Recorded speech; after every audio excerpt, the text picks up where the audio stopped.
పండగ అయిపోయాక వీకెండ్ ఎలా గడిచింది? మాకైతే సూపర్‌గా ఉంది. అస్సలు ఒక్కసారి మ్యూజిక్ వినండి.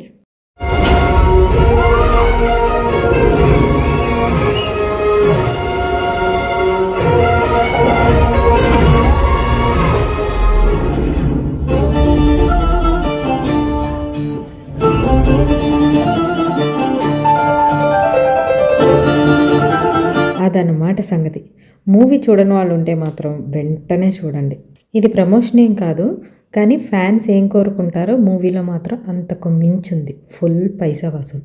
మూవీ అయిపోయిన తర్వాత అలా నేను షాపింగ్‌కి వెళ్ళాను. మా వారు మాత్రం పిల్లల్ని తీసుకొని వాళ్ళకి నచ్చిన గేమ్స్ అన్నీ ఆడించారు. ఇదిగో ఈ అడ్వెంచర్స్ అన్నీ చేశారనమాట. భలే హ్యాపీగా ఎంజాయ్ చేశారు. నెక్స్ట్ నువ్వే దేవ్, నెక్స్ట్ నువ్వే. హాలిడేస్ అయిపోయే ముందు రోజు ఎక్కడో చోటికి ఇలా తీసుకెళ్ళి పిల్లల్ని చక్కగా ఆడించి అంతా బయట తిప్పి ఫుల్గా ఎంజాయ్ చేపిస్తాము. అండ్ నెక్స్ట్ డే స్కూల్కి వెళ్ళేటప్పుడు వాళ్ళు ఎక్కువ ఫీల్ అవ్వకుండా హ్యాపీగా వెళ్తారు.